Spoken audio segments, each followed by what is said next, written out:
Hello. Welcome back to daily kitchen. అందరూ బాగున్నారా? ఈరోజు మన recipe half boiled carrot fry అండి.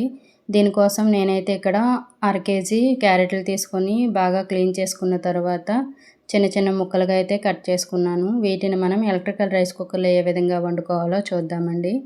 ఎలక్ట్రికల్ రైస్ కుక్కర్ని ఆన్ చేసిన తర్వాత మనం కుకింగ్ మోడ్లో పెట్టి కొంచెం వాటర్ వేసుకొని అవి వేడైన తర్వాత మనం ఈ ముక్కలను అయితే వేసుకొని కొంచెం సాల్ట్ కూడా వేసుకొని ఉడకబెట్టుకోవాలండి. చూసారా, ఈ విధంగా ఉడికినంత వరకు ఉడికించుకోండి. మనం ఇక్కడ వామ్ మోడ్ వచ్చినంత వరకు చూడకూడదు, ఇలా చూసి పక్కకు దించుకోవాలండి.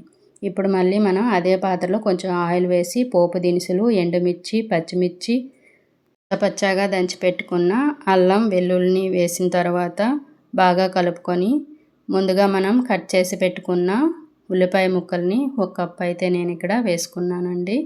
వీటిని పచ్చివాసన పోయేంత వరకు బాగా వేపుకోవాలండి. ఇక్కడ చూడండి, మళ్ళీ ఇక్కడ వామ్ మోడ్కి వచ్చేసింది, అంటే హీట్ సరిపోతుంది అనే లెక్కలో వచ్చింది. మళ్ళీ మనం దీన్ని కుకింగ్ మోడ్లోకి అడ్జస్ట్ చేసుకోవాలండి.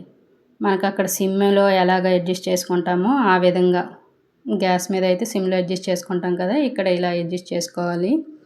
కొంచెం పసుపు, కొంచెం కరివేపాకు వేసుకున్న తర్వాత ముందుగా మనం ఉడకబెట్టి పెట్టుకున్న క్యారెట్ ముక్కలను అయితే వేసుకొని బాగా కలుపుకోవాలండి. తర్వాత మనం ఒక పావుగంట సేపు నానబెట్టుకున్న పెసరపప్పుని, అదేవిధంగా ఎండు కొబ్బరిని వేసుకొని బాగా కలుపుకున్న తర్వాత ముందుగా సాల్ట్ వేసుకున్నాం కాబట్టి ముక్కలు ఉడికేటప్పుడు ఇక్కడ కొంచెం సాల్టు, కారం అయితే వేసుకున్నానండి. అంతేనండి, మన కూర అయితే రెడీ అయిపోయింది. చాలా టేస్ట్గా కూడా ఉంటుంది. ఈ సమ్మర్లో పెసరపప్పు చాలా సలవ కూడా చేస్తుందండి. నచ్చితే like and subscribe. Thank you for watching. మీరు కూడా ఒకసారి ట్రై చేయండి.